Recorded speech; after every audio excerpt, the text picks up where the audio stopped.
നമ്മുടെ ചിന്താവിഷയം മരണത്തെ ആസ്വദിച്ചവരും മരണത്തെ ജയിച്ചവരും. അപ്പോൾ തന്നെ അതിൻ്റെ കൂടെ വേണമെങ്കിൽ മരണത്തിൽ പരാജയപ്പെട്ടവരുമുണ്ട്. ഒരു ഗെയിം നടക്കുമ്പോൾ അവിടെ തോൽവിയും ജയവുമുണ്ട്, അല്ലേ? നമുക്കറിയാം, ഏറ്റവും വലിയ ഗെയിമുകളൊക്കെയാണ് ഒളിമ്പിക്സും ലോകകപ്പും. ഇനി വേണ്ട പിള്ളേരുടെ ഈ നടക്കുന്ന യൂത്ത് ഫെസ്റ്റ് അല്ലെങ്കിൽ ഇങ്ങനെയുള്ളതായ അത്ലറ്റിക്സ് പ്രോഗ്രാംസൊക്കെ നടക്കുമ്പോൾ വളരെ സന്തോഷത്തോടെ പോകുന്നവരുണ്ട്, പ്രതീക്ഷയില്ലാതെ പോകുന്നവരുമുണ്ട്. എന്നാൽ ജയിച്ചു വരുന്നവരുടെ സന്തോഷം നോക്കി എത്ര ആഹ്ലാദമായിരിക്കും, അല്ലേ? അവരുടെ ആ സന്തോഷവും ആഹ്ലാദവും, കാരണം അവർ അതിനുവേണ്ടി അധ്വാനിച്ചു, പ്രവർത്തിച്ചു, ജയിച്ചു. അപ്പോൾ ഇതുപോലെ മരണമെന്ന് പറയുന്ന ഒരു റിസൾട്ടാണ്. മരണമെന്ന് പറയുന്ന റിസൾട്ടാണ്. അതിനെ ആസ്വദിക്കുന്നവരുണ്ട്, മരണത്തെ രുചിക്കുന്നവരുണ്ട്, ടേസ്റ്റ് ചെയ്യുന്നവരുണ്ട്. Taste to death. മരണത്തെ ഭയപ്പെടുന്നവരുണ്ട്, മരണത്തിൽ പരാജയപ്പെടുന്നവരുണ്ട്. അപ്പോൾ മനുഷ്യജീവിതം എന്ന് പറഞ്ഞാൽ ഒന്നല്ലേ ഉള്ളൂ, ആരും നഷ്ടപ്പെടുത്തരുത്. ഈ ഭൂമിയിൽ ദൈവം മനുഷ്യർക്കൊരു ചാൻസ് കൊടുത്തിരിക്കുകയാണ്. ഈ ഗെയിം നന്നായിട്ട് കളിക്കണം. ഇംഗ്ലീഷുകാർ പറയുന്ന പോലെ life is A game of luck. ഇതൊരു ഗെയിമായിട്ട് എടുക്കണം. ഒരു ഗെയിമിൽ ചിലപ്പോൾ ഒരു പക്ഷേ പ്രയാസങ്ങൾ വരും, കഷ്ടങ്ങൾ വരും, കൈയൊടിഞ്ഞിരിക്കും, കാലൊടിഞ്ഞിരിക്കും, അതുകൊണ്ട് അവസാനിക്കത്തില്ലല്ലോ. അവർ പിന്നെ തുടരുകയാണ്. അപ്പോൾ എന്ന് പറഞ്ഞ പോലെ എന്ത് ക്ലേശം സഹിച്ചാലും ശരി, ഈ മനുഷ്യൻ തന്നെയല്ലേ ജയിക്കുന്നുണ്ടല്ലോ. അപ്പോൾ നമുക്ക് ജയിക്കണം, ജയാളികളായി തീരണം. മുൻപ് ഞാൻ പറഞ്ഞ പോലെ നമ്മുടെ ആദ്യത്തെ മാരത്തോൺ ഓട്ടത്തിൽ ജയിച്ചവർ മാത്രമാണ് ഈ ഭൂമിയിൽ, അല്ലേ?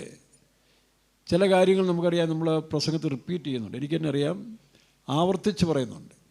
അപ്പോൾ ആരംഭം തൊട്ട് ഇപ്പോൾ 19 മുതൽ കോവിഡിൻ്റെ കാലത്തിന് മുതൽ ഈ പ്രസംഗം കേൾക്കുന്നവരുണ്ട്. ഇന്നിപ്പോൾ പുതുതായി ഒരുപാട് പേര് കേൾക്കുന്നുണ്ട്. പുതിയ പലരും അനേകരും കേൾക്കുന്നുണ്ട്. അവർ കേൾക്കാത്ത പലതുമുണ്ട്. അതുകൊണ്ടാണ് നമ്മൾ ചില എക്സാമ്പിൾസ്, ചില കാര്യങ്ങൾ ആവർത്തിക്കുന്നത്. അന്ന് 10,000-3000 പേര് കേട്ടിട്ടുണ്ടെങ്കിൽ അതിനേക്കാൾ ഒരുപാട് ആളുകൾ ഈ മെസ്സേജ് കേൾക്കുന്നു. അവർക്ക് പ്രയോജനപ്പെടുന്നുണ്ട്. പ്രയോജനപ്പെടുന്ന പിന്നെ നമുക്കെന്താ? അപ്പോൾ അതുകൊണ്ടാണ് ചില വിഷയങ്ങൾ ആവർത്തിച്ച് പറയുന്നത്. ഈ ആവർത്തന വ്യവസ്ഥത എനിക്കും ഇഷ്ടമുള്ള കാര്യമല്ലെങ്കിലും ബൈബിൾ തന്നെ ആവർത്തനമാണല്ലോ. 66 പുസ്തകമാണ് നമ്മളെന്നും വായിക്കുന്നത്, അല്ലേ? ഞാൻ തന്നെ ചില ഭാഗങ്ങളൊക്കെ 100-ലധികം പ്രാവശ്യം വായിച്ചിട്ടുണ്ട്. പ്രത്യേകിച്ച് ദാവീദിൻ്റെ, ജോസഫിൻ്റെ ചരിത്രം, സുവിശേഷം 100-ലധികം പ്രാവശ്യം വായിച്ചിട്ടുണ്ട്. ഓരോ പ്രാവശ്യം വായിക്കുമ്പോഴും നമുക്ക് എന്തെങ്കിലും പുതിയ അനുഭവങ്ങൾ കിട്ടും, പുതിയ പുതിയ അനുഭവങ്ങൾ കിട്ടും. ഇനി ചിലരുടെ പുസ്തകം വായിക്കുമ്പോഴും ചിലർ പ്രസംഗം കേൾക്കുമ്പോഴും അപ്പോഴും ചില പുതിയ അനുഭവങ്ങൾ കിട്ടും. ചിലപ്പോൾ മറന്നുപോയത് അവർ വീണ്ടും ഓർപ്പിക്കാൻ അവരുടെ റിവിഷൻ നമുക്ക് കിട്ടുന്നുണ്ട്. അപ്പോൾ അതൊക്കെ ഒരു ഭാഗ്യമല്ലേ? ഇപ്പോൾ ഇന്ന് ഞാൻ യാദൃശ്യമായിട്ട് ഒരു ദൈവദാസൻ്റെ ഒരു ചുമ്മാ ക്ലിക്ക് ചെയ്ത് നോക്കിയപ്പോൾ അതിനകത്ത് ഇതുവരെ ഞാൻ ചിന്തിക്കാത്തൊരു നല്ല വിഷയം അതിനകത്തുണ്ട്. ഇപ്പോൾ നമ്മുടെ ക്രിസ്മസ് ദിവസമൊക്കെ അടുത്തുകൊണ്ടിരിക്കുകയാണ്. കർത്താവായ യേശു ജനിച്ചതിൻ്റെ ആഘോഷം ലോകം മുഴുവൻ, എനിക്കത് സന്തോഷമാണ്. ഞാനതിനെതിരല്ല. ക്രിസ്മസ് ഞാൻ ആഘോഷിക്കത്തില്ല, നമ്മുടെ സഭയാണ്. പക്ഷേ ആഘോഷിക്കുന്നവരിൽ എനിക്ക് സന്തോഷമേ ഉള്ളൂ. കാരണം എന്താ? എല്ലാ വർഷവും നമ്മൾ കാശ് മുടക്കി പേപ്പറിലിട്ടാൽ എത്ര ലക്ഷം രൂപ വേണ്ടി വരും? മനോരമയ്ക്ക് സുവിശേഷത്തിൽ ഈ കാര്യം പറയാൻ പോയാൽ ലക്ഷങ്ങൾ വരുമായിരിക്കും. ഇതൊന്നുമില്ലാതെ എല്ലാ വർഷവും യേശു ക്രിസ്തു ജനിക്കുന്നു, മരിക്കുന്നു, അടക്കുന്നു, ഉയർക്കുന്നു. ഇത് എല്ലാ വർഷവും പേപ്പറുകളും മീഡിയാസും എല്ലാം ആഘോഷമായിട്ട് എടുക്കുന്നില്ലേ? ഉണ്ട്. ചിലർ പറയും ഗവൺമെൻറ് ആഘോഷത്തിന് വേണ്ടിയില്ല, അവരുടെ ബിവറേജിൽ കോടികൾ വിൽക്കുന്നതിൻ്റെ സന്തോഷം. ആയിക്കോട്ടെ, ഇല്ലയോ? അങ്ങനെ ആയാലും ശരി. പൗലോസ് പറഞ്ഞ പോലെ ഒരുത്തൻ ക്രിസ്തുവിനെ നന്നായി പ്രസംഗിക്കുന്നു, വേറൊരാൾ പ്രഹസനം കൊണ്ട് ചെയ്യുന്നു, വേറൊരാൾ വൈരാഗ്യം കൊണ്ട് ചെയ്യുന്നു. ഏതായാലും ക്രിസ്തു പ്രസംഗിക്കപ്പെടുന്നു, കാരണം ക്രിസ്തുവേ ഉള്ളല്ലോ. ഈ ഇന്ന് റോബിനാന്ന് തോന്നുന്നു എനിക്കൊരു അച്ഛൻ്റെ ഒരു മെസ്സേജ് അയച്ചു തന്നു. കത്തോലിക്ക അച്ഛനാ. എത്ര ബോൾഡായിട്ട് അദ്ദേഹം പറയുന്നു, യേശു ക്രിസ്തു ഏകരക്ഷകൻ. താൻ തൻ്റെ യൗവനക്കാരോട് പറഞ്ഞിരിക്കുകയാണ്, നിങ്ങൾ പള്ളിയിൽ ചെല്ലുമ്പോൾ വികാരി അച്ഛൻ ഒരുപക്ഷെ പറയാൻ മടിക്കും യേശു ക്രിസ്തു ഏകരക്ഷകൻ. കാരണം സുവിശേഷ വിരോധികളെ ഭയപ്പെടും, സംഘടനകളെ ഭയപ്പെട്ട് അച്ഛൻ ചിലപ്പോൾ പറഞ്ഞു. പക്ഷേ നിങ്ങൾ അവിടെ വെച്ച് പറയണം, ആ സ്ഥലത്ത് വെച്ച് വിളിച്ച് പറയണം, അല്ല അച്ചോ, യേശു ക്രിസ്തു ഏകരക്ഷകൻ. ഒരുപക്ഷെ അങ്ങനെ പറയുന്നതുകൊണ്ട് നിങ്ങളുടെ തല പോയെന്ന് വരും. പോട്ടെ, തലയല്ലേ പോകത്തുള്ളൂ, ആത്മാവ് പോവും. ആത്മാവോടെ പോവും നേരെ സ്വർഗത്തിൽ. ഞാൻ പണ്ട് പറഞ്ഞില്ല, ക്യാപ്റ്റൻ സാമുവൽ എന്ന് പറയുന്ന ഒരു ദാസൻ മിലിറ്ററി ക്യാപ്റ്റനായിരുന്നു. അദ്ദേഹം രക്ഷിക്കപ്പെട്ട് പഞ്ചാബിലും കാശ്മീരിലുമൊക്കെ സുവിശേഷം ശക്തമായിട്ട് അറിയിച്ച ഒരു മനുഷ്യനാണ്. അവിടെ തൻ്റെ ലുധിയാനയിൽ വെച്ചും അതുപോലെ തന്നെ കാശ്മീരിലെ കട്ടുവ എന്ന് പറഞ്ഞ സ്റ്റേഷൻ, റെയിൽവേ സ്റ്റേഷൻ, ഞാനവിടെ പോയി ട്രാക്റ്റ് കൊടുത്തിട്ടുണ്ട്, പരസ്യം നടത്തിയിട്ടുണ്ട്. ഇവിടെ ഈ കാശ്മീരിൽ ജമ്മുവിലുണ്ടായ കട്ടുവ എന്ന് പറയുന്ന സ്ഥലത്തിൽ ഞങ്ങൾ ഇവിടുന്ന് പത്താൻകോട്ടിൽ നിന്ന് നടന്ന് ഇന്ത്യയുടെ ബോർഡർ കഴിഞ്ഞ് കുറേ പേര് നടന്ന് ട്രാക്റ്റ്, ഹിന്ദി ട്രാക്റ്റും ഇംഗ്ലീഷ് ട്രാക്റ്റും കൊടുത്ത് കട്ടുവ എന്ന് പറയുന്ന സ്റ്റേഷനിൽ പോയി ഞങ്ങൾ സുവിശേഷം പറഞ്ഞിട്ടുണ്ട്, പരസ്യവും നടത്തിയിട്ടുണ്ട്. അപ്പോൾ ഇദ്ദേഹത്തിന് ആ കട്ടുവായിലുണ്ടായ ഒരു അനുഭവങ്ങളെക്കുറിച്ചൊക്കെ ഇങ്ങനെ ഞാൻ വായിച്ചിട്ടുണ്ട് പല സ്ഥലങ്ങളും. അപ്പോൾ അവിടെ ഒരു സ്ഥലത്ത് വെച്ച് ഇദ്ദേഹത്തെ സുവിശേഷ വിരോധികൾ പിടിച്ചു, ഈ ക്യാപ്റ്റൻ സാമുവലിനെ പിടിച്ചതിന് ശേഷം ഒരു അറവുശാലയെ കൊണ്ടുപോയി. അവിടെ ഈ മാടിനെ അറക്കാൻ വലിയ കട്ടത്തടി വെച്ചിട്ടുണ്ടല്ലോ. അപ്പോൾ ഇദ്ദേഹത്തെ ആ കട്ടത്തടിയിലേക്ക് തല വെച്ച് പെടൽ വെച്ചിട്ട് വലിയൊരു വാളെടുത്തു വെട്ടാൻ ഇങ്ങനെ ഓങ്ങിയിട്ട് പറഞ്ഞു, നീ യേശുവിനെ തള്ളിപ്പറ, അല്ല വെട്ടിക്കളയെന്ന് പറഞ്ഞു. അപ്പോൾ അവർ വിചാരിച്ചു പേടിച്ചു പോകുന്നു. അയാൾ ഇങ്ങനെ നോക്കി ചിരിച്ചു, വെട്ടാൻ വന്നവനെ നോക്കി ചിരിച്ചിട്ട് താങ്ക്സ് ബ്രദർ എന്ന് പറഞ്ഞു. താങ്ക്സോ? നിൻ്റെ കഴുത്ത് വെട്ടാൻ വരുമ്പോൾ നീ എന്തുവായി പറയുന്നത്? അതെ താങ്ക്സ്. എന്തുവാടാ ഈ താങ്ക്സിൻ്റെ അർത്ഥം? എൻ്റെ സഹോദരൻ, നിങ്ങൾ എനിക്ക് നന്മയാണ് ചെയ്യുന്നേ. എന്ത് നന്മ? ഞാൻ പ്രത്യാശ വെച്ചിരിക്കുന്ന യേശുവിലേക്ക് പോകാൻ ഞങ്ങൾക്ക് ഈ മരണം വഴിയേ പോകത്തുള്ളൂ, അല്ല രൂപാന്തരപ്പെടണം. ഇപ്പോൾ ഞങ്ങൾ മരണം വഴി പോകുന്നതുകൊണ്ട് നീ അതിനെ സഹായിക്കുകയല്ലേ ചെയ്യുന്നത്, അതിന് അഡ്വാൻസായിട്ട് താങ്ക്സ് എന്ന് പറഞ്ഞു. എന്നാൽ നിന്നെ കൊല്ലുന്നില്ലെന്ന് പറഞ്ഞു. ഇതിപ്പോൾ ഞാൻ വിട്ടു, ക്യാപ്റ്റൻ സാമുവലിനെ വിട്ടു. അദ്ദേഹം പിന്നെയും വർഷങ്ങൾ ധൈര്യമായിട്ട് സുവിശേഷം അറിയിച്ച് ഒരു പിടിയില്ലാത്ത മനുഷ്യരായിരുന്നു. അപ്പോൾ അങ്ങനെയുള്ള യൗവനക്കാർ എഴുന്നേക്കൊണ്ടെന്നാണ് ഈ അച്ഛൻ പറയുന്നത്. അച്ഛൻ്റെ പേരെന്താ റോബിൻ അറിയാവോ? ദാനിയൽ അച്ഛൻ. നല്ല ഇടയ്ക്കിടയ്ക്ക് പ്രസംഗിക്കും. ചിലപ്പോൾ ഈ കത്തോലിക്ക മതത്തിൻ്റെയൊക്കെ ക്ലാവ് കയറി പറയുമെങ്കിലും ചിലപ്പോൾ പുള്ളി എരിവ് കയറും, നന്നായിട്ട് പറയുകയും ചെയ്യുന്നുണ്ട്. അപ്പോൾ എന്ന് പറഞ്ഞ പോലെ നമ്മളെന്തിനാ പേടിക്കുന്നേ? യേശു ക്രിസ്തു ഏകരക്ഷകൻ മാത്രമല്ല, പ്രസംഗിക്കാൻ കൊള്ളാവുന്ന ഒരൊറ്റ മാതൃകാ പുരുഷൻ. ദൈവം എന്നുള്ളത് മാറ്റിവെക്കാം, യേശു ക്രിസ്തു ദൈവം എന്നുള്ളത് മാറ്റിവെക്കാം. പ്രസംഗിക്കാൻ കൊള്ളാവുന്നതും പിൻപറ്റാവുന്ന ഒരു മോഡലിന് പറ്റിയ ഏക വ്യക്തി യേശു ക്രിസ്തുവാണ്. അല്ലെങ്കിൽ പറയട്ടെ, വേറൊരാളെ ആ സ്ഥാനത്ത് ചൂണ്ടിക്കാണിച്ചാൽ ഞാൻ യേശുവിനെ തള്ളിപ്പറയാം. അല്ല ഈ ബഹളം കാണിച്ചുകൊണ്ടോ നിൻ്റെ വാളിന് കണ്ടുകൊണ്ടോ തള്ളിപ്പറയാൻ എന്നെയും കിട്ടത്തില്ല. നീ കാണിച്ചതാണ്. ഞാൻ വിശ്വസിക്കുന്ന എൻ്റെ യേശു ക്രിസ്തുവിനേക്കാൾ ശ്രേഷ്ഠനായ ഒരാളെ ഈ ഭൂലോകത്തിൻ്റെ എവിടെയെങ്കിലും ഉണ്ടെങ്കിൽ കാണിച്ചു തന്നാൽ ഞാൻ യേശുവിനെ തള്ളിയിട്ട് ആ മനുഷ്യൻ സ്വീകരിക്കാം. അങ്ങനെ ഒരു സംഭവം ഉണ്ടാകാനേ പോകുന്നില്ല. പിന്നെന്താ? മരണമോ? ഞാൻ ചില അനുഭവങ്ങൾ പറയാം. ഞങ്ങളുടെ ചില സഹോദരങ്ങളും വേലക്കാരും ഒക്കെ മരിച്ചത് എങ്ങനെയാണെന്നുള്ളത് ചില അനുഭവങ്ങൾ പറയാം. അതിന് മുമ്പായിട്ടൊരു വാക്യം നമുക്ക് വായിക്കാം. ഒന്ന് വായിച്ച് എബ്രായ ലേഖനം 2:9 വായിച്ച്. അത് ഇംഗ്ലീഷുണ്ട്, ഇംഗ്ലീഷും വായര്, തമിഴും എല്ലാം വായര്. എങ്കിലും ദൈവകൃപയാൽ എല്ലാവർക്കും വേണ്ടി മരണം ആസ്വദിപ്പാൻ ദൂതന്മാരിലും മരണം ആസ്വദിച്ചെന്നാണ്. നോക്കട്ടെ, മരണത്തെ ആസ്വദിക്കുക എങ്ങനെയാ? ചോക്ലേറ്റ് ഒക്കെ തിന്നുന്ന പോലെ, നല്ല കേക്ക് പീസ് കഴിക്കുന്ന പോലെ നല്ല ആസ്വദിക്കുന്നതാണ് ഈ മരണം. ആർക്കാ? വിശുദ്ധന്മാർക്ക്. അല്ലാത്തൊരു ഭയമാണ്, അല്ലാത്തൊരു ഭയപ്പെടും. അപ്പോൾ മരണത്തെ ആസ്വദിക്കാനുള്ള കൃപ യേശു നമുക്ക്, കർത്താവായ യേശു ക്രൂശിൽ വെച്ച് മരണത്തെ ടേസ്റ്റ് ചെയ്തെന്നാണ്. കാരണം മരണമാണ് നമ്മളെ ഉയർപ്പെങ്കിലേക്ക് നടക്കുന്നത്. ആ മരണമാണ് നിത്യജീവനിലേക്ക് നമ്മളെ കൊണ്ടുപോകും. പക്ഷേ ഭക്തന്മാരുടെ മരണം യഹോവയുടെ മുമ്പിൽ വിലയേറിയത്. വായിച്ച വീണ്ടും വാക്യം. എങ്കിലും ദൈവകൃപയാൽ എല്ലാവർക്കും വേണ്ടി മരണം ആസ്വദിപ്പാൻ ദൂതന്മാരിലും അല്പം ഒരു താഴ്ച വന്നവനായ യേശു മരണം അനുഭവിച്ചുകൊണ്ട്. ദൂതന്മാരാണ് സൃഷ്ടികളിൽ താഴ്ച. പക്ഷെ ആ ദൂതന്മാരെക്കാൾ താഴ്ത്തപ്പെട്ടവനായിട്ട് യേശു ക്രിസ്തു ലോകത്തിൽ വന്ന് ഫിലിപ്പിയാനായ 2-ാം അധ്യായത്തിൻ്റെ 5-ാം വാക്യം 6-ാം വാക്യം വായിക്കുമ്പോൾ അവൻ തന്നെത്താൻ താഴ്ത്തി ക്രൂശിലെ മരണത്തോളം അനുസരണമുള്ളവനായി തീർന്നു.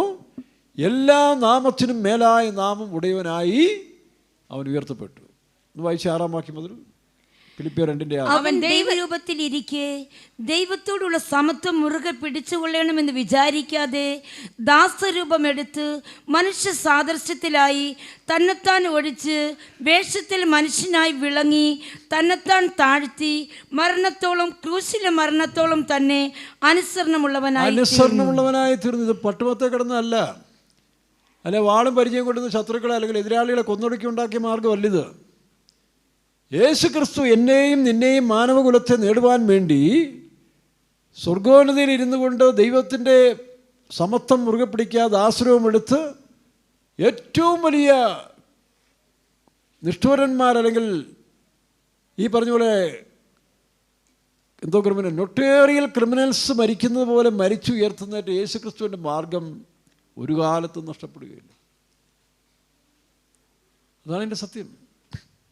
അങ്ങനെ എല്ലാ നാമത്തിനും വൈശയും. അതുകൊണ്ട് ദൈവവും അവനെ ഏറ്റവും ഉയർത്തി സകല നാമത്തിനും മേലായ നാമം നൽകി. അങ്ങനെ യേശുവിൻ്റെ നാമത്തിങ്കൽ സ്വർലോകരുടെയും ഭൂലോകരുടെയും അധോലോകരുടെയും മുഴങ്കാലൊക്കെയും മടങ്ങുകയും ഇന്ന് മടങ്ങിക്കൊണ്ടിരിക്കുകയല്ലേ. ആർക്ക് നിഷേധിക്കാനൊക്കും? യേശുക്രിസ്തുവിനെ തള്ളിപ്പറയാനും നിഷേധിക്കാൻ ലോകത്തിൽ ആർക്കെങ്കിലും സാധിക്കൂ? ലോകത്തിലെ ഏറ്റവും വലിയ മതമാണ് യഹൂദ മതം, ഇസ്ലാം മതം, ക്രിസ്തു മതം. മൂന്നിൻ്റെ അടിസ്ഥാനം ക്രിസ്തു അല്ലേ? മൂന്നിൻ്റെ അടിസ്ഥാനം ക്രിസ്തുവാണ്. പുസ്തകത്തിനുള്ളിൽ ഇപ്പം ഇസ്രായേൽ ജനവും കാലങ്ങളായില്ലേ മസിഹായെ കാത്തിരിക്കുന്നു. ചിലരവർ സ്വീകരിച്ചു കഴിഞ്ഞു. ഇസ്ലാം ഈസാ നബി പ്രത്യക്ഷപ്പെടുമെന്നവർ വിശ്വസിക്കുന്നു. കാരണം ദജ്ജാൽ വന്ന് തങ്ങളെ തകർക്കുമ്പോൾ യേശു ക്രിസ്തു വന്ന് തങ്ങൾക്ക് വിടുതൽ തരുമെന്നാണ് അവർ വിശ്വസിച്ചുകൊണ്ടിരിക്കുന്നത്. അതൊരു ഭാഗം. മറുഭാഗത്തിൽ സാത്താൻ ചില വഞ്ചനകളൊക്കെ ചെയ്തിട്ടുണ്ട്. അത് നമ്മൾ പലപ്പോഴും ചിന്തിച്ചിട്ടുള്ള കാര്യങ്ങളാണ്. അതിരിക്കട്ടെ. അപ്പോൾ അതുകൊണ്ട് എല്ലാ നാമത്തിനും മേലായ നാമം യേശുക്രിസ്തുവിൻ്റെ നാമമാണ്. പിന്നെ ഇതിന് നമ്മൾ ഭയപ്പെടുന്നത്? അല്ലെങ്കിൽ ഇത് പറയണം, വരുന്നത് കാണിച്ചതാ സഹോദരൻ, നിങ്ങൾ അതിന് പകരം ഒരാളെ കാണിച്ചതാ, ഞാൻ സ്വീകരിക്കാം. ഇത് തീർത്ത് പറയണം. ഏതായാലും മരിക്കും, എന്നാൽ പിന്നെ അന്തസ്സായിട്ട് മരിക്കരുത്. ഒരു നല്ല മരണം എന്ന് പറഞ്ഞങ്ങനെ ഭക്തന്മാരുടെ മരണം യഹോവയ്ക്ക്. ഇപ്പോൾ ഇന്ന് രാവിലെ ഞാൻ പള്ളിപ്പാട്ട് ഒരു കുടുംബമായിട്ട് സംസാരിച്ചു. കഴിഞ്ഞ ദിവസം ഒരു സഹോദരൻ മരിച്ചു. ജോയ്മോൻ എന്നാ പേര്. പുള്ളി എയർ ഇന്ത്യയിൽ വർക്ക് ചെയ്ത സഹോദരനാണ്. അദ്ദേഹത്തിൻ്റെ ഭാര്യ ജെസ്സി. അവർ ഡൽഹിയിലായിരുന്നു. അവർ ഡൽഹിയിൽ, എനിക്ക് നോയിഡായിരുന്നു, ഇവിടെ ആയിരിക്കും. ഞാൻ ഡൽഹിയിൽ ആ സമയത്ത് അവരെ വീട്ടിൽ ചെന്നു. അവരെ വീട്ടിൽ ചെന്ന സമയത്ത് അവർ രണ്ടുപേരും വന്നു എന്നോട് പറഞ്ഞു, ഞങ്ങൾക്ക് മക്കളില്ല എന്ന് പറഞ്ഞ് ഞങ്ങൾ പ്രാർത്ഥിച്ചു. ശരിയായി പ്രാർത്ഥിച്ചു. മറ്റു പലരും പ്രാർത്ഥിച്ചു. 9 വർഷത്തിന് ആ സമയം, അടുത്ത സമയം തന്നെ ഒരു കുട്ടി ഉണ്ടായി. അപ്പോൾ 9 വർഷം കഴിഞ്ഞു മക്കളില്ലായിരിക്കുക. അപ്പോഴാണ് ഞങ്ങളിങ്ങനെ അങ്ങനെ കിട്ടിയ ഒരു മോനാണ് ഐസക്, ഈസാക്ക് എന്നും വാഗ്ദത്ത പുത്രൻ എന്നുള്ള പേര് കിട്ടും. അവനിപ്പോൾ പൈലറ്റാണ്. നെടുമ്പാശ്ശേരിയിൽ പൈലറ്റായിട്ട് വർക്ക് ചെയ്യുകയാണ്. അപ്പോൾ കഴിഞ്ഞ ദിവസം ഈ ജോയ് മോനെ ഈ ദിവസങ്ങളെല്ലാം പുള്ളി ഒരു ഒരുക്കം നടക്കുകയാണ്. നല്ല ആരോഗ്യമുള്ളവനാണ്. രാവിലെ പോയി എക്സസൈസൊക്കെ ചെയ്ത് വീട്ടിലെ കൃഷി കാര്യങ്ങളൊക്കെ നോക്കി റിട്ടയർഡായല്ലോ. റിട്ടയർഡായ ജോയ് മോൻ ഇതെല്ലാം ചെയ്ത് അങ്ങനെ ഇരിക്കുക. പെട്ടെന്ന് താനെ മോനെ വിളിച്ചിട്ട് കഴിഞ്ഞ ദിവസങ്ങളിൽ ഇങ്ങനെ പറഞ്ഞിടാ, അവൻ്റെ കല്യാണമൊക്കെ കുറച്ചിരിക്കുക. കല്യാണം ഞാൻ നടത്തത്തില്ല കേട്ടോ, യേശു കർത്താവാണ് നിൻ്റെ കല്യാണം നടത്തുന്നത്. പപ്പ എവിടെ പോകുന്നു? ഞാൻ പോവാ. ചുമ്മാ തമാശ പറയാതെ. അങ്ങനെ 3 പ്രാവശ്യം അവനോട് വാണിംഗ് ചെയ്തു, ഞാൻ നിൻ്റെ കല്യാണത്തിൽ കാണത്തില്ല, ഞാൻ സ്വർഗത്തിൽ പോവും, കർത്താവ് നിൻ്റെ കല്യാണം നടത്തിക്കോളും എന്ന് പറഞ്ഞു.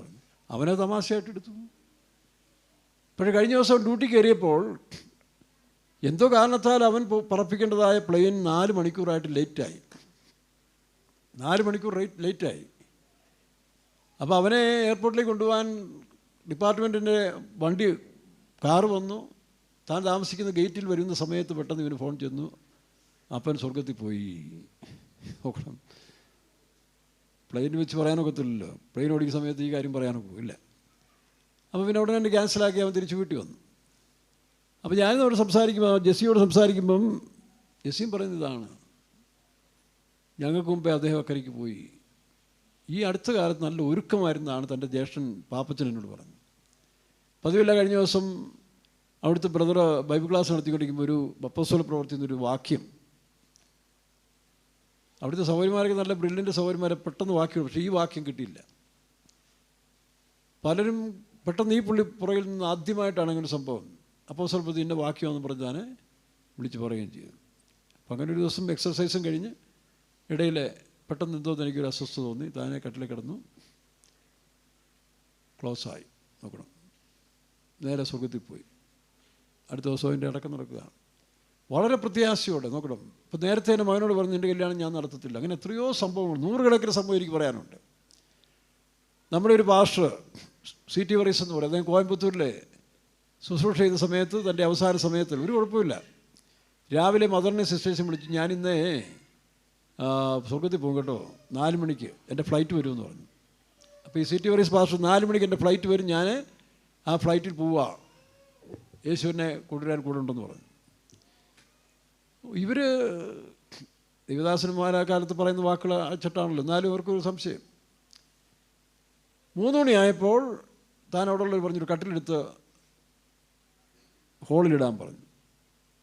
3:30 പുള്ളി പറഞ്ഞു ക്ലോക്കെ നോക്കി, അടുത്ത ക്ലോക്കുണ്ട്, ഇനി അരമണിക്കൂറേ ഉള്ളൂ എന്ന് പറഞ്ഞു.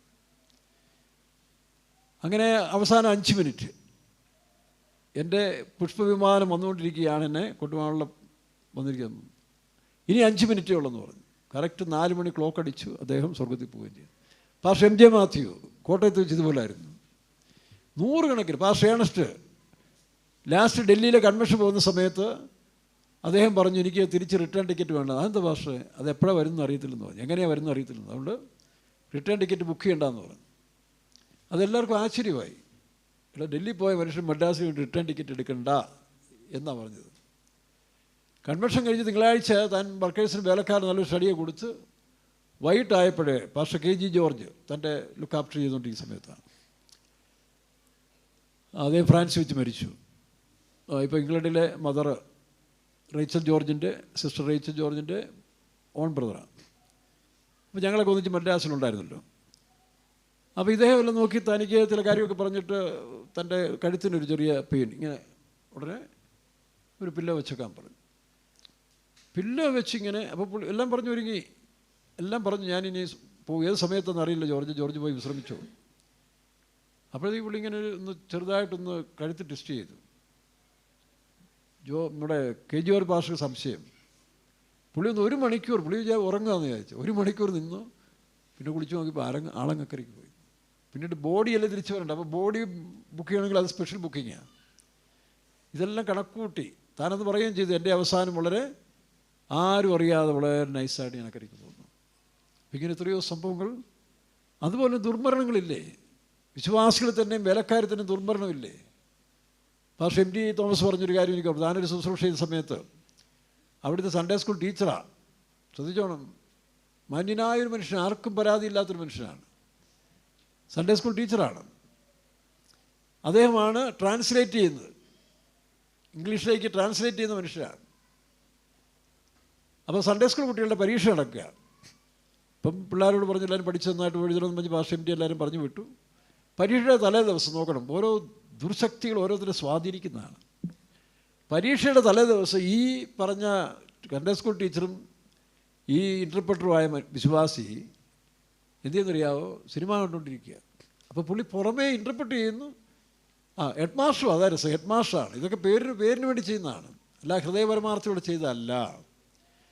ആ സഭയുടെ ഹെഡ് മാസ്റ്റർ ആയിരിക്കാൻ എനിക്ക് താല്പര്യം. ഇവിടെ ജനിച്ചു വളർന്നൊരു ആളും കൂടാണ്, ഇൻ്റർപ്രറ്ററുണ്ട്, അങ്ങനെ സ്ഥാനവും ഒക്കെ എനിക്ക് ഇഷ്ടമാണ്. പക്ഷേ അകത്ത് യേശുവില്ല. പയ്യൻ്റെ എക്സാമിനേഷന് തലേ രാത്രിയിൽ അവൻ ബുക്കെടുത്ത് പഠിച്ചുകൊണ്ടിരിക്കുക, ഈ പുള്ളി സിനിമ കണ്ടുകൊണ്ടിരിക്കുക. സ്വന്തം മോനെ വിളി, നീ വാ ഇവിടെ കണ്ടുകൊണ്ടിരിക്കാൻ പറഞ്ഞു, എൻ്റെ കൂടെ ഒന്ന് സിനിമ കാണാൻ പറഞ്ഞു. സാത്താൻ ഉള്ളിൽ കയറി. അപ്പോൾ ഈ പുറമേയുള്ള ഭക്തിയുള്ളവരൊക്കെ സൂക്ഷിക്കണം, എപ്പോഴാണ് സാത്താൻ തട്ടികളെന്ന് അറിയത്തില്ല. അവൻ പറയും പപ്പ കേട്ടില്ലേ, പാസ്റ്റപ്പച്ചൻ പറഞ്ഞു കേട്ടില്ലേ, ഇങ്ങനെ സൺഡേ സ്കൂൾ പരീക്ഷ നല്ലോണം പഠിച്ചു വരണമെന്ന്. എടാ അവരൊക്കെ അതൊക്കെ പറയും. കാരണം ഈ പുള്ളിക്ക് ഈ മകനെ വേറെ ഒരാളാക്കണം. ഏതാ ലോകത്തിൽ തനിക്ക് ശേഷം വലിയൊരു ഉദ്യോഗസ്ഥനാക്കാൻ വേണ്ടിയാണ് പുള്ളി ഇതെല്ലാം കുറപ്പിക്കുന്നത്. അതിന് മനഃപൂർവ്വം സൺഡേ സ്കൂളിൻ്റെ പരീക്ഷ തോറ്റോട്ടെന്ന് വിചാരിച്ചുകൊണ്ട് ചെയ്തില്ല. അപ്പോൾ ഇവൻ പുസ്തകം കയ്യിലുണ്ട്, ഇതെന്തുവാടാ, ഇതല്ലേ സൺഡേ സ്കൂളിൻ്റെ പുസ്തകം. ആ മനുഷ്യൻ ആ പുസ്തകം വലിച്ച് കീറിക്കളഞ്ഞു, സ്വന്തം അപ്പൻ വിശ്വാസിയായ കീറിക്കളഞ്ഞു. ഭാര്യ ഇത് കണ്ടുകൊണ്ട് നിങ്ങൾക്ക് എന്നെ പണ്ടറിക്കേ, കടവുൾ നിങ്ങളെ ശിക്ഷിക്കുന്നെല്ലാം പറഞ്ഞ് അവർ ശാസിച്ചു. അയാൾക്കത് വിഷയമില്ല, കാരണം അകത്ത് യൂദായുടെ പിശാച് കയറിയിരിക്കുകയാണ്. അവസാനം അവരുടെ വൈഫ് പാസ്റ്റർ MDക്ക് ഫോൺ ചെയ്തു, പാസ്റ്റർ ഇങ്ങനെ ഒരു സംഭവം ഉണ്ട്, ഇവിടം വരെ വരണമെന്ന് പറഞ്ഞു. ഇല്ലെങ്കിൽ ഇന്ന് രാത്രി തന്നെ ചിലപ്പം ദൈവത്തിന് ന്യായവിധി ഇവിടെ ഇറങ്ങുമെന്ന് പറഞ്ഞു. കാരണം അത്രയ്ക്ക് അന്യായമാണ് എൻ്റെ ഭർത്താവ് ഇവിടെ കാണിച്ചു വെച്ചിരിക്കുന്നത്. സൺഡേ സ്കൂളിൻ്റെ കുട്ടിയുടെ പുസ്തകം വലിച്ചു കയറിയിട്ട് നീ സിനിമ കാണാനായിട്ട് നിർബന്ധിക്കുക. അപ്പോൾ അദ്ദേഹത്തിനെ കാലങ്ങളായിട്ട് സാത്താൻ്റെ ഒരു ബന്ധമാണ് നടക്കുന്നത്, ബാക്കി ശുശ്രൂഷ നടക്കുന്നു. അവസാനം ഭാര്യ കാര്യങ്ങൾ പറഞ്ഞു, പാസ്റ്റർ പേടിക്കേണ്ട, ഞാൻ കൂടെ ഇരിക്കാം, എന്ത് സംഭവിച്ചാലും ശരി ഞാൻ അനുവദിക്കത്തില്ലെന്ന് പറഞ്ഞു. ഈ മനുഷ്യൻ്റെ ഈ കാട്ടായിന് ഇവിടെ അനുവദിക്കത്തില്ലെന്ന് പറഞ്ഞു. കാരണം എന്തോ നാശം വരാൻ പോകുന്ന അറിയത്തില്ലെന്ന് പറഞ്ഞു. പാസ്റ്റർ എന്നു ഇവിടെ പുള്ളി ഒരു അതേ ഞാൻ എന്താണെന്ന് ഇങ്ങനെ നോക്കിയപ്പം സൺഡേ സ്കൂൾ പുസ്തകമാണ്. ഞാനിവിടെ പിടിച്ചപ്പോൾ അവനങ്ങോട്ട് വലിച്ച് അവനാ കയറിയെന്ന് പറഞ്ഞു. പുള്ളിയൊന്നും വേണ്ടിയില്ല, പ്രാർത്ഥിച്ചങ്ങ് പോയി. അന്ന് രാത്രി പുള്ളിയുടെ കഴുത്തിനൊരു വേദന വന്നു, കഴുത്ത് തടിപ്പായി, കഴുത്തിന് ചുറ്റും തടിക്കാൻ തുടങ്ങി. തടിപ്പ് കൂടി പുള്ളിക്ക് ഒരു വിധത്തിലും വയ്യ. പുള്ളിയെ ഹോസ്പിറ്റലിൽ കൊണ്ടുപോയി. അവിടെ പോയി 3-ാം ദിവസം വളരെ പരിതാപകരമായി മരിച്ചു. ചിന്തിച്ചു നോക്കി. അപ്പോൾ ആ മരണം ഇങ്ങനെയുണ്ട്. അപ്പോൾ ഈ മരണമെന്ന് പറയുന്നത് 2 ഭാഗമുണ്ട്. ഒന്ന് ദുർമരണമുണ്ട്, നൽമരണമുണ്ട്. അങ്ങനെ എത്രയോ മനുഷ്യരെ. അപ്പോൾ നമുക്ക് ആവശ്യം നമ്മുടെ ഈ കോഴ്സ് എങ്ങനെയെങ്കിലും അവസാനിച്ച് പോകാന്നുള്ളതല്ല. പൗലോസ് പറഞ്ഞു, നല്ല പോർ പൊരുതി ഓട്ടം തികച്ചു വിശ്വാസം കാത്തു, ഇനി നീതിയുടെ കിരീടം എനിക്കായിട്ട് ഒരുക്കിയിരിക്കുന്നത്. അപ്പോഴാണ് പറഞ്ഞേ, താനെ മരിക്കുന്നതിന് മുമ്പ് ഫിലിപ്പിയ ജയിലിലാന്ന് തോന്നുന്നു, അതോ റോമിലാണോ? റോമിലായിരിക്കും. ആ ജയിലിൽ കാരാഗ്രഹത്തിൻ്റെ അടി കിടക്കുന്ന കാരാഗ്രഹത്തിലായിരുന്നു എൻ്റെ വാസം. ഏത് സമയമാണ് തന്നെ കൊല്ലുന്നത് എനിക്കറിയത്തില്ല. എങ്കിലും താൻ തൻ്റെ ശിഷ്യനോട് പറഞ്ഞു, നീ തണുപ്പ് കാലം തുടങ്ങാൻ പോവാ, ഈ മാസം തന്നെ തണുപ്പ്. അപ്പം നീ ഒരു കാര്യം ചെയ്യ്, തിമോത്തിയോസ് മകനെ, നീ ആ പുതപ്പും വായിക്കാനുള്ള പുസ്തകമായിട്ട് വരാൻ പറഞ്ഞു. പ്രിയരെ, അന്നൊക്കെ യാത്ര ചെയ്ത് കപ്പലിലൊക്കെ വരണ്ടേ. താൻ വന്ന് ചില ദിവസങ്ങൾക്കകം പൗലോസിനെ തേടി കാരാഗ്രഹത്തിൽ ചെന്നപ്പോൾ പൗലോസ് ഇല്ല. അവർ പറഞ്ഞു, ആ മനുഷ്യനെ 3 ദിവസം മുമ്പ് തലവെട്ടി നോക്കണം. അങ്ങനെയായിരുന്നു പൗലോസിൻ്റെ അവസാനം. ആ പൗലോസ് പറയുകയാണ്, നല്ല പോർ പൊരുതി ഓട്ടം തികച്ചു. പ്രിയരെ, വിശ്വാസികളായ നമുക്ക്, വേലക്കാർക്ക് അങ്ങനെ വലിയ ദർശനം നമുക്കുണ്ടായിരിക്കണം. എങ്ങനെയെങ്കിലും അവസാനിക്കുക എന്നുള്ളതല്ല. നല്ല പോർ, ഇപ്പം നമ്മൾ പാടിയില്ല, ഇവിടെ പാടുന്നതാ, നല്ല പോർ പൊരുതിയാൻ ഓട്ടമോടി നീതിയൻ കിരീടം ചൂടുമേ. നല്ല പോർ പൊരുതിയോർ ഓട്ടമോടി തികച്ചു നീതിയിൻ കിരീടം ചൂടുമോ. പ്രാണൻ വിശ്വാസത്തെ കാത്തു ഞാനോ നൽമാരേതു പ്രാപിച്ചിടും ശുദ്ധരോടത്ത്. വിശ്വാസത്തെ കാത്തു ഞാനും നൽവിരുതു പ്രാപിച്ചിടും ശുദ്ധരോടത്ത്. നിന്ന പൊരുതിയോർ ഓട്ടമോടി തികച്ചോ നീതിയിൻ കിരീടം ചൂടുമ്പോ. നല്ല പൊരുതിയോർ ഓട്ടമോടി തികച്ചോ നീതിയിൻ കിരീടം ചൂടുമ്പോ. വിശ്വാസത്തെ കാത്തു ഞാനോ നൽവിരുതു പ്രാപിച്ചിടും ശുദ്ധരോടത്ത്. വിശ്വാസത്തെ കാത്തു ഞാനും നൽവിരുതു പ്രാപിച്ചിടും ശുദ്ധരോടത്ത്. ശോഭിത നഗരത്തോടടുക്കും തോറും എപ്പോഴും അത്യാശയനുള്ളിലേറുന്നേ. ശോഭിക നഗരത്തോടടുക്കും തോറും എപ്പോഴും അത്യാശയനുള്ളിലേറുന്നേ.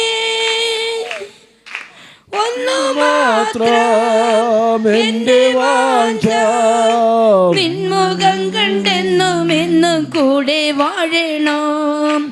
ഒന്നു മാത്രം എന്റെ വാഞ്ച നിൻമുഖം കണ്ടെന്നും എന്നും കൂടെ വാഴണം. ഹല്ലേലൂയ.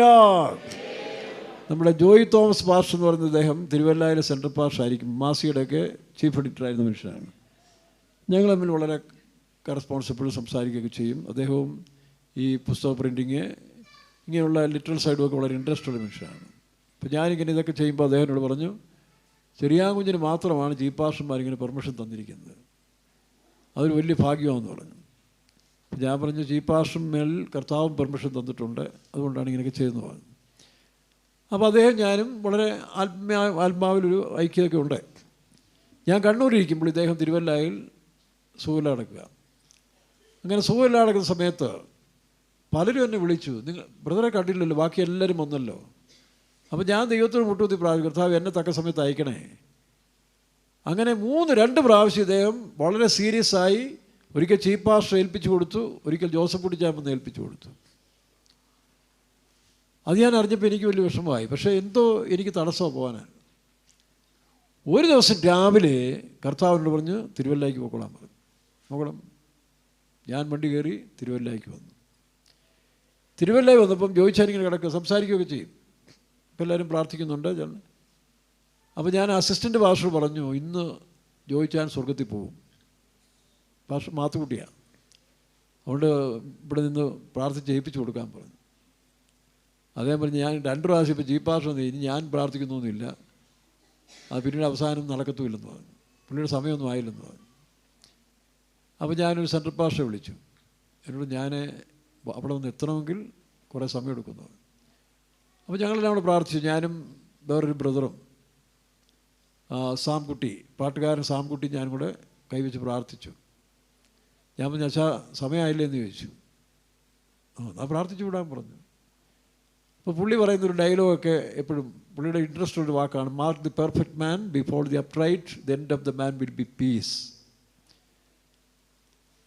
അപ്പോൾ ഇവർ സൗരന്മാരിങ്ങനെ മരണത്തെ പിടിച്ചിട്ടാണെന്ന് അറിയത്തില്ല, അവസാനം ഒരു ഭയങ്കര ശക്തിയുള്ളൊരു പ്രാർത്ഥനയും അന്യഭാഷ. ഞാൻ നിർത്ത്, ചോദിച്ചാൽ ഇതൊന്നും ആവശ്യം, ചോദിച്ചാൽ പോകുമ്പം വളരെ ശാന്തമായിട്ടും പൊക്കോട്ടെ, ചോദിച്ചാൽ വേറെ തടസ്സമൊന്നുമില്ലെന്ന് പറഞ്ഞു. അപ്പോൾ പുള്ളി ചിരിച്ചു, എൻ്റെ കൈ കയറി പിടിച്ചിട്ട് എനിക്ക് മനസ്സിലായി, പുള്ളി ചിരിച്ചു. അപ്പോൾ ഞാൻ പറഞ്ഞു, അച്ചായൻ എപ്പോഴും ഉപയോഗിക്കുന്നൊരു വാക്കുണ്ടല്ലോ, തൃശ്ശൂരൊക്കെ വന്ന് പ്രസംഗിക്കും പറയാറുണ്ട്, mark the perfect man behold the upright, the end of the man will be peace. ഞാനത് 3 പ്രാവശ്യം പുള്ളി കേൾക്കെ തന്നെ പറഞ്ഞു കൊടുത്തു. പുള്ളി ചിരിച്ചു, പ്രാർത്ഥിച്ചു. മാത്തുക്കുട്ടി പാസ്റ്റർ വന്നു, പ്രാർത്ഥിച്ചു, താനക്കരയ്ക്ക് പോയി. അപ്പം പ്രത്യാശയോടെ പോകുന്ന പലരുണ്ട്. ഞാൻ മേപ്പാടത്തേക്ക് സമയത്ത് ഒരു തങ്കച്ചായൻ സൺഡേ സ്കൂൾ ടീച്ചറാണ്, ബാംഗ്ലൂരിലെ എയർഫോഴ്സിൽ ജോലി ചെയ്തൊരു മനുഷ്യനാണ്. അവിടെ നല്ല തീക്ഷ്ണതയോടുകൂടി 2 or 3 സൺഡേ സ്കൂൾ ഒരു ദിവസം നടത്തുന്ന മനുഷ്യനാണ്. ഇവിടെ നമ്മുടെ നാട്ടിലെ കാര്യമല്ലേ, മേപ്പാടത്തൊരു ആത്മീയവർദ്ധനൊന്നും ഇല്ലാത്തൊരു പോക്ക് പോകുമ്പോൾ പുള്ളിക്ക് വലിയ അസ്വസ്ഥതയായി. സൺഡേ സ്കൂളിൽ തന്നെ പുള്ളി ആഗ്രഹിക്കാത്തൊരു ഉണർവും താല്പര്യമൊന്നും ഇല്ലാതുകൊണ്ട് പുള്ളിയെ രാജിവെച്ച് പോയി. രാജിവെച്ച് പോയതിന് ശേഷം ഒരു ശകലം പിന്മാറ്റമല്ല, പുള്ളിക്ക് എന്തോ ഒരു അകൽച്ച ഉണ്ടായി. അപ്പോൾ ഞാനവിടെ ട്രാൻസ്ഫർ ആയി ചെന്നു. ഈ മനുഷ്യനെ പഠിച്ചപ്പോൾ ഇദ്ദേഹം നല്ലൊരു ആത്മീയനായ മനുഷ്യനാണ്, പക്ഷേ ആ സാഹചര്യങ്ങൾ തന്നെ എന്തോ അസ്വസ്ഥരാക്കി. അപ്പോൾ ഞാൻ തങ്കച്ചായ അങ്ങനെ പോയാൽ പറ്റത്തില്ല, വീണ്ടും സൺഡേ സ്കൂളിൽ ചാർജ് എടുക്കണം, അല്ല ഇത് വരണം. പുള്ളി അങ്ങനെ ആയി, വളരെ ക്ലോസായി, നല്ല ആത്മീയനായി സന്തോഷത്തോടെ പുള്ളി മുമ്പോട്ട് പോവുക. അപ്പോൾ ഇതിനിടയ്ക്ക് പുള്ളിക്കൊരു പരീക്ഷയുണ്ടായി, ഒരു ആക്സിഡൻ്റ് ഉണ്ടായി. അപ്പോൾ ഉടനെ ഒന്ന് പ്രാർത്ഥിക്കും, മരുന്നൊന്നും എടുക്കത്തില്ല, രോഗശാന്തിക്ക് വേണ്ടി നല്ല ഇതായിട്ട് നിൽക്കുന്ന മനുഷ്യനാണ്. അപ്പോൾ ഒരു ദിവസം പുള്ളി വളരെ സ്പീഡിൽ എന്നോട് പറഞ്ഞു, ഇവിടുത്തെ കണക്ഷൻ എടുക്കണം, വാട്ടർ കണക്ഷൻ എടുക്കണം. ഞാൻ തങ്കച്ചാൻ എന്തോ ഇത്രയും ധൃതി വയ്ക്കേണ്ട ആവശ്യമില്ല, അതിന് സമയമായില്ല.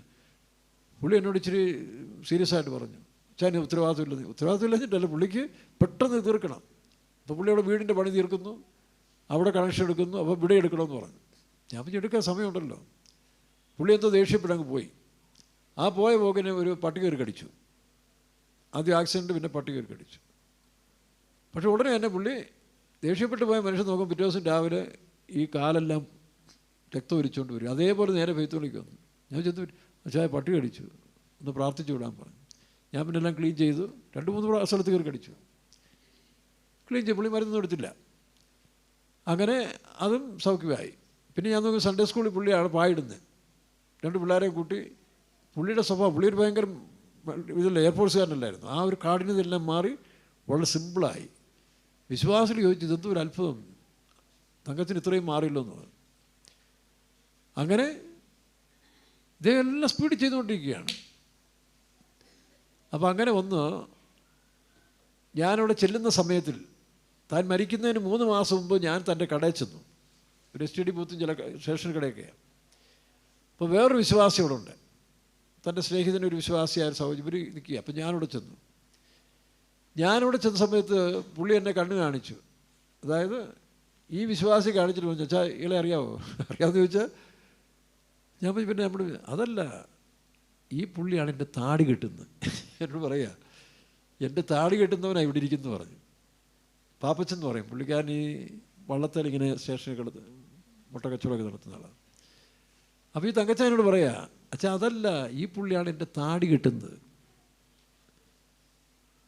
ഞാൻ വിചാരിച്ചതെന്തോ ഈ പുള്ളി, എന്തോ സംഭവം. ഇത് പറഞ്ഞ് 3 മാസം കഴിഞ്ഞ് ഞാൻ ഈ കാര്യങ്ങളെല്ലാം ക്രമീകരിച്ച് എല്ലാം ഫാസ്റ്റായിട്ട് എല്ലാം ചെയ്തു. അപ്പോൾ മകനും അമ്മയും ഭാര്യയും പറഞ്ഞു, എന്തുവാ ഇത്രയും സ്പീഡിൽ എവിടെ പോകുന്നു? അപ്പോൾ പുള്ളിക്ക് ദൈവം ദർശനം കൊടുത്തു. എല്ലാം ഒരുങ്ങി കഴിഞ്ഞപ്പോൾ എനിക്ക് മാറ്റം, മേപ്പാടത്തുനിന്ന് എനിക്ക് മാറ്റം. അപ്പോൾ ഈ സംഭവങ്ങൾ നടക്കുന്നുള്ളതാണല്ലേ. അപ്പോൾ അച്ചായൻ്റെ കാലത്തായി സംഭവിക്കുന്ന ഈ പുള്ളി പറയുന്നത്, അച്ചായനുണ്ട് ആ ദർശനമൊക്കെ പറഞ്ഞു. അപ്പോൾ എനിക്ക് മാറ്റം, ഞാൻ മാറിപ്പോന്ന് വന്നു കഴിഞ്ഞും പെട്ടെന്ന് തന്നെ ഓതറയിലെ പാസ്റ്റർക്ക് സൺഡേ സ്കൂൾ വാർഷികം നടത്തിയിട്ട് അപ്പോൾ 2 ആഴ്ച വേണം. എന്നാൽ ശരി, നീ 2 ആഴ്ച കഴിഞ്ഞിട്ട് ചെറിയാമിഞ്ഞ് പോയാൽ മതി എന്ന് എന്നോടും പറഞ്ഞു. അപ്പോൾ നെക്സ്റ്റ് വീക്ക് അടുത്ത ആഴ്ചയായ സമയത്ത് രാവിലെ കൃത്യം ക്ലോക്കിൽ 6 മണിയായപ്പോൾ ഞാൻ എഴുന്നേറ്റു. ഒരു ദർശനം കണ്ട് എഴുന്നേൽക്കുക.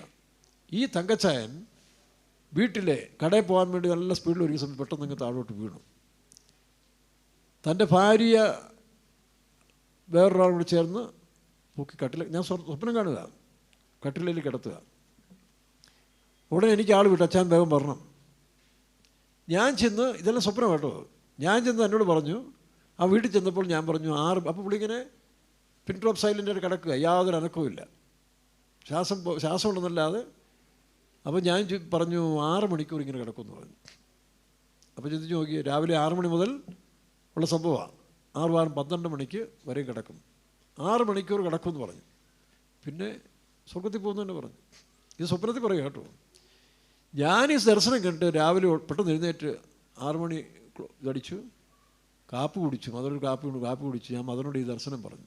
എല്ലാം 2 മിനിറ്റ് കൊണ്ട് പറഞ്ഞപ്പോൾ ഇതാ സ്കൂട്ടറിൽ ഒരാൾ വരുന്നു, തങ്കച്ചായം വീണ് കിടക്കുന്നു, പെട്ടെന്ന് വീണു. അപ്പോൾ ഞാൻ ചിലപ്പോൾ ഇതുപോലെ കട്ടിൽ കിടത്തിയിരിക്കുക. അപ്പോൾ അടുത്തുള്ള ഒരു ഇദ്ദേഹത്തിൻ്റെ പെങ്ങളൊരു നേഴ്സാണ്, അവരും വന്ന്. അപ്പോൾ ഞാൻ പറഞ്ഞു, ഞാനിങ്ങനെ ദർശനം കണ്ട് തന്നെയല്ലേ പുള്ളിക്കാരൻ ഇങ്ങനെയൊക്കെ പറഞ്ഞിരുന്നു, അപ്പോൾ അതുകൊണ്ട് ഇനി മേലോട്ടുള്ള യാത്രയായിരിക്കും, നമുക്ക് കാത്തിരിക്കാമെന്ന് പറഞ്ഞു. ഒരൊറ്റ മനുഷ്യരെ ആശുപത്രി കൊണ്ടുവന്ന് പറയാം, കാരണം അതുപോലെ ഇദ്ദേഹം സ്ട്രോങ് വിശ്വാസിയാണ്.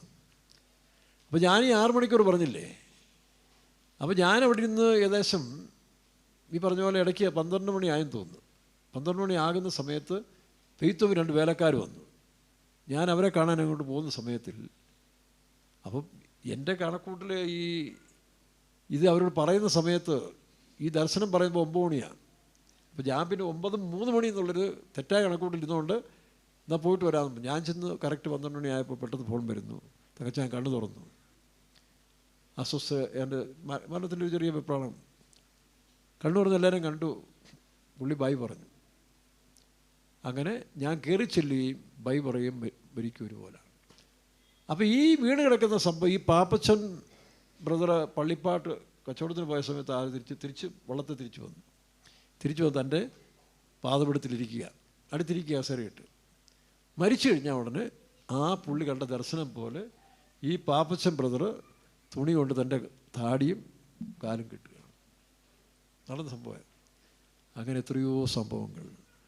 വിശുദ്ധന്മാരുടെ മരണം ദൈവത്തിന് അരുമയായ എന്ന് വെച്ചുകൊണ്ട് യേശു ക്രിസ്തു ക്രൂശിൽ മരിച്ചതും അവർ വാളിനാൽ മരിക്കപ്പെട്ടപ്പോഴും അവർ സ്വസ്ഥതയോടെ ഇല്ലേ. പത്രോസിനെ ക്രൂശിക്കുന്ന സമയത്ത് എന്ത് ചെയ്തു?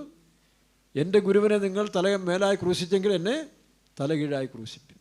കാരണം അവിടെയും നമുക്കൊരു പ്രത്യാശയുണ്ട്. മരണത്തിലും തൻ്റെ ഭക്തന്മാർക്ക് മരണത്തിലും പ്രത്യാശയുണ്ട്. അതുകൊണ്ട് നമ്മളെ ഓട്ടത്തിൻ്റെ അവസാനത്തിൽ എത്തിയിരിക്കുന്ന ഈ കാലത്തിൽ പ്രിയരെ, നല്ല പോർ പൊരുതി ഓട്ടം അവസാനിച്ചോണം. ഒന്നുകിൽ രൂപാന്തരം അല്ലെങ്കിൽ മരണം. ലോകത്തിൽ വലിയ അനർത്ഥങ്ങൾ വരുന്ന കാലങ്ങളാണ്. വലിയ അനർത്ഥങ്ങൾ, മനുഷ്യൻ സഹിക്കാൻ വയ്യാത്തതൊന്നും പരീക്ഷകളും കഷ്ടങ്ങളും മുഴുവൻ ലോകത്തിലും വരുന്ന സമയത്തിൽ തൻ്റെ സഭയെ ചേർക്കാൻ യേശു വരും. കർത്താവ് താൻ ഗംഭീരനാഥത്തോടും പ്രധാന ദൂതന്റെ ശബ്ദത്തോടും സ്വർഗത്തിൽ ഇറങ്ങി വരികയും ക്രിസ്തുവിൽ മരിച്ചിറങ്ങുമ്പോൾ ഉയർക്കും. ജീവനോടെ ശേഷിക്കുന്ന നാം അവരോട് ഒരുമിച്ച് ആകാശ കർത്താവിന് എതിരേൽക്കും. ചില സമയങ്ങളിൽ നമ്മൾ പ്രതീക്ഷിക്കാത്ത ചില പരീക്ഷകൾ നമുക്ക് വരും. കഴിഞ്ഞ ആഴ്ച നമ്മൾ പ്രസംഗിച്ചില്ല, എന്താ?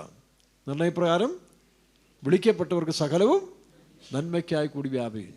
ഞാനത് ഞായറാഴ്ച പ്രസംഗിച്ചു. രാവിലെ അങ്ങോട്ട് ഇറങ്ങിയപ്പോൾ എൻ്റെ കാല് മടിഞ്ഞു, എഴുന്നേക്കാൻ വയ്യാതെ പരിവായിപ്പോയി. ഞാനവിടെ ഇരുന്നു. പിന്നെ എല്ലാം തിരുമിയിട്ട് ഇപ്പം നിങ്ങൾക്കറിയാം, കാല് ശരി കുത്താൻ വയ്യാത്തൊരവസ്ഥയാണെങ്കിലും കഴിഞ്ഞ ഒരാഴ്ച മുഴുവൻ എനിക്കൊരു വലിയ ഭാഗ്യം കിട്ടി. അതെന്താ? ഞാൻ ഈ പണിക്കാരുടെ കൂടെ പണി വേഗം തീർക്കാനും പണി നന്നായി തീർക്കാനും ഇൻവോൾവ് ആയിക്കൊണ്ടിരിക്കുന്ന സമയമാണ്. പക്ഷേ എനിക്ക് തോന്നുന്നു അതിനുകൊണ്ട് കർത്താവിൻ്റെ സാന്നിധ്യത്തെ അനുഭവിക്കുന്നതും യേശുവിനോട് സംഭാഷിക്കുന്നതും ബൈബിൾ റെഫർ ചെയ്യുന്നതൊക്കെ ഇച്ചിരി കുറഞ്ഞു പോയി. അപ്പോൾ കർത്താവ് എന്നെ അനുവദിച്ചതാണ്. അതുകൊണ്ട് കഴിഞ്ഞ ഒരാഴ്ച എനിക്ക് കുറച്ചുകൂടെ ആത്മീയവർദ്ധനവും പ്രാർത്ഥിക്കാനും കൂടുതൽ ഫോൺ അറ്റൻഡ് ചെയ്യാനും ഒക്കെ നമുക്ക് സാധിച്ചു, പലർക്കും വേണ്ടി പ്രാർത്ഥിക്കാനും. അപ്പോൾ അതുകൊണ്ട് കുറച്ചുകൂടെ എനിക്ക് പ്രത്യാശ വർദ്ധിച്ചിട്ടുണ്ട്. അപ്പോൾ കാലൊന്നും വളഞ്ഞാൽ സാരമില്ല, ആത്മാവിൽ നമുക്ക് പുതുക്കം പ്രാപിക്കാനിടയായി. അപ്പോൾ ചില സന്ദർഭങ്ങളിൽ ഇങ്ങനെയുള്ള സംഭവങ്ങളുണ്ട്. അപ്പം ഞാൻ മുറിക്കാതിരിക്കുമ്പോൾ ചിന്തിച്ചൊരു വിഷയമാണ്. കർത്താവ് തമാശ പറഞ്ഞ പോലെ പറഞ്ഞെങ്കിലും തമാശയായിട്ടല്ല, മോശയുടെ കാര്യം എന്നോട് ഓർപ്പിച്ചു.